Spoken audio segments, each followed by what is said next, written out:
শুরু হচ্ছে প্রথমবারের মতো কোনো ফিফা টুর্নামেন্ট খেলার মিশন। আসিয়ান কাপের জন্য আগামী ২৭ আগস্ট থেকে ক্যাম্প শুরু করবেন টমাস ডুলি, যেখানে থাকবেন ২৮ ফুটবলার। তবে প্রাথমিক স্কোয়াডে ডাক পাননি নতুন কোনো দেশি footballer.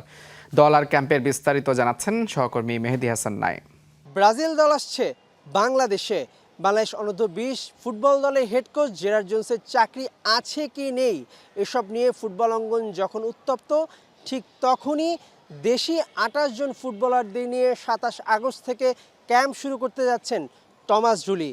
We start on the 27th with our training camp. So obviously you need players to have a training camp. Yes. So obviously they will be there. So I'm just saying, it would be nice for us when the new coaching staff and the players get together the first time on the field that we would be on our মে মাসের শেষ সপ্তাহে পেশাদার league শেষ হয়েছিল বাংলাদেশে।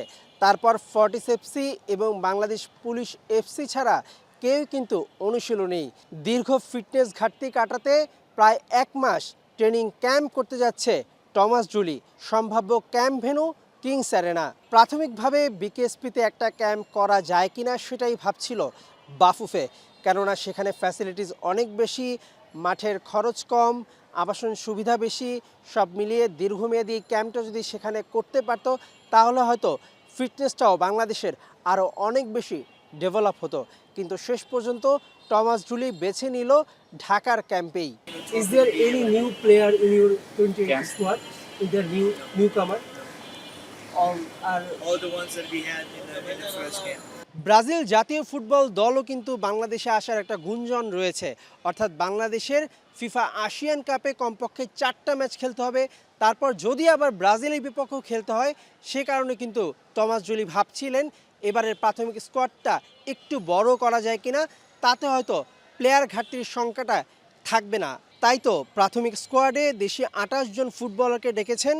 তাদের সবার নাম আছে আমার কাছে, সেটাই জানিয়ে দেওয়ার চেষ্টা করব। গোলরক্ষক হিসেবে ডাক পেয়েছেন মিতুল মার্মা, আনিসুর রহমান জিকো, সুজন হোসেন, মেহেদী হাসান শ্রাবণ। রক্ষণভাগে ডাক পেয়েছেন তপু বর্মন, শাকিল আহাদ তপু, বিশ্বনাথ ঘোষ, সাদ উদ্দিন, তাজ উদ্দিন, রহমত মিয়া, আবদুল্লাহ ওমর, শাকিল হোসেন, ইসা ফয়সাল, জামাল ভুইয়া, সোহেল রানা সিনিয়র, সোহেল রানা জুনিয়র, মোহাম্মদ হৃদয়, শেখ মোরসালিন, কাজেম শাহ কিরমানি, শাহরিয়ার ইমন, ফয়সাল আহমেদ ফাহিম, মঞ্জুরুর রহমান, মিনহাজুল করিম স্বাধীন, রফিকুল ইসলাম, মোহাম্মদ ইব্রাহিম, সৌরভ দেওয়ান এবং রাব্বি হোসেন রাহুল। প্রথমবারের মতো আয়োজিত ফিফা আসিয়ান কাপটা কিন্তু বাংলাদেশের জন্য খুবই গুরুত্বপূর্ণ। এত বড় টুর্নামেন্ট এর আগে কখনো বাংলাদেশ খেলার সুযোগ পায়নি।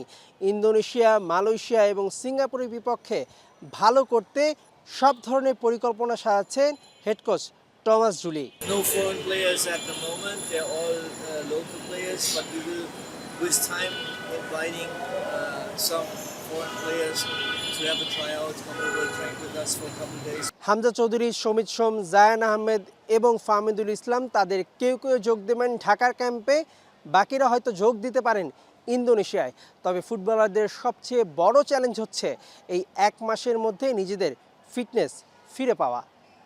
মেহেদী নাইম, যমুনা স্পোর্টস, ঢাকা।